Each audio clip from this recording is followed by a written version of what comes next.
box of robbers.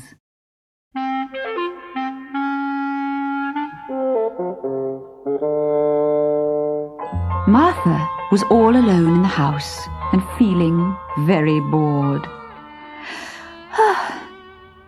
I know, she thought after a while. I'll fetch my doll's house from the attic and play with that. So she climbed the stairs to the little room under the roof. Inside there were boxes and trunks, piles of old carpet, furniture and bundles of clothing, and in a dusty corner she found her doll's house. Martha was about to pick it up when she noticed the black wooden chest her Uncle Walter had sent from Italy. Martha had been told there was no key and that Uncle Walter had forbidden anyone to open it. It was a big chest, studded with big brass nails. Martha longed to see what was in it. Oh, if only I had a key, she thought. Then she remembered the big basket of keys on the shelf in the linen cupboard. Perhaps one of them would unlock the mysterious chest.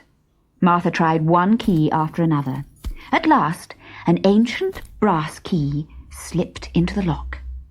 Martha heard a click, and as the lid flew up, she jumped back in amazement. Slowly and carefully, a man stepped out, stretched himself, then bowed to her politely. He was tall and thin, and his face was suntanned. Then another man emerged from the chest, yawning. He was middle-sized, and his skin was as tanned as the first. While Martha stared, open-mouthed, a third man crawled out of the chest. He had a suntan too, but was short and fat.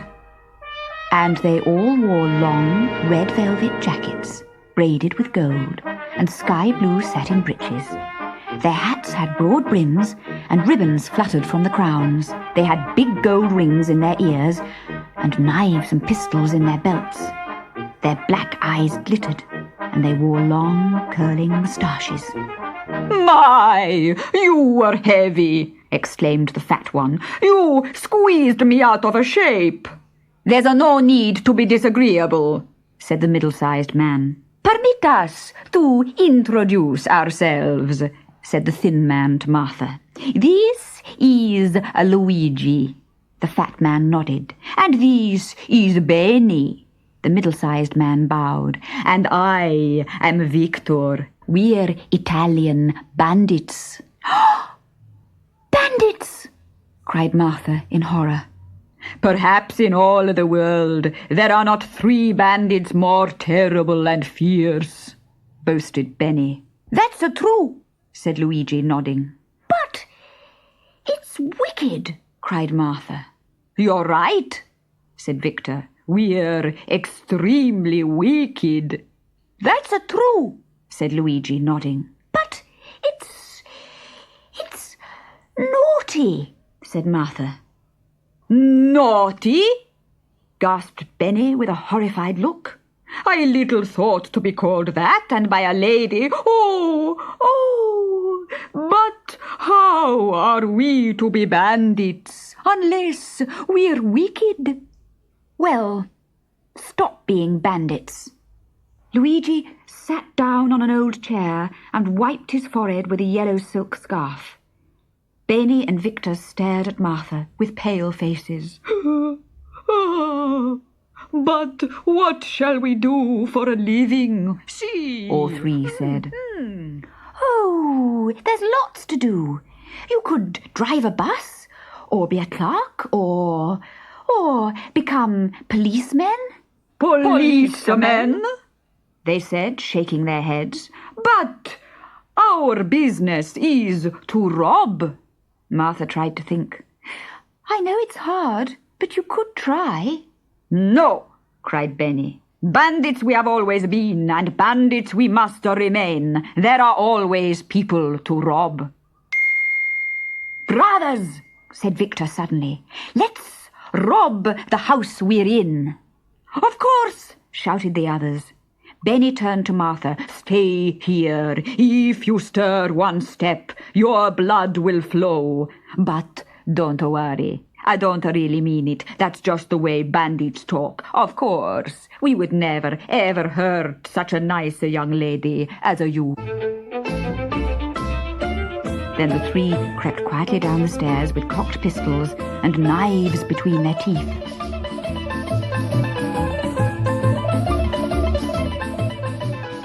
When they came back, Luigi was carrying a pile of Martha's best dresses. Victor had a brass candlestick and the kitchen clock, and Benny carried a box of knives and forks and an old coat. How wonderful it is to rob once more, said Victor. And all three sat on the floor and munched the cake and sipped the wine that they had stolen from the pantry. Then the doorbell rang. Benny, Victor and Luigi scrambled to their feet, daggers drawn. Martha ran to the window and saw that it was only the postman delivering a letter. But it gave her an idea. "Oh, it's the police!" she cried. The robbers looked at each other and trembled. Are there many of them? 112, exclaimed Martha after pretending to count. Then we are lost, declared Benny. Are they armed? Oh, yes, said Martha, with guns and swords and pistols and axes and cannons. All three groaned. But Benny said, I hope they kill us quickly. You are my friends, aren't you? Said Martha, turning from the window. Then I shall save you. I suggest you get back into the chest. I'll close the lid, then the police won't find you. But you must be quick. They'll soon be here. Into the chest jumped Luigi, lying flat on the bottom. Next in went Benny, and pausing only to kiss Martha's hand, Victor lay on top. When they were all settled in, Martha pressed the lid down tightly. Try pushing down more, she said. Squeeze down more! Squeeze down! I'm doing my best, snapped Victor. We fitted nicely before. I don't understand. Perhaps it's those cakes we ate. Could be, answered Luigi's voice. So Martha sat on the lid and pressed it down with all her weight. With a click, the chest snapped shut. And with a broad, happy smile, Martha turned the old brass key. Now this story should teach us not to interfere with things that do not concern us. Because if Martha had not opened Uncle Walter's chest, she would not have had to carry all the robbers' plunder downstairs.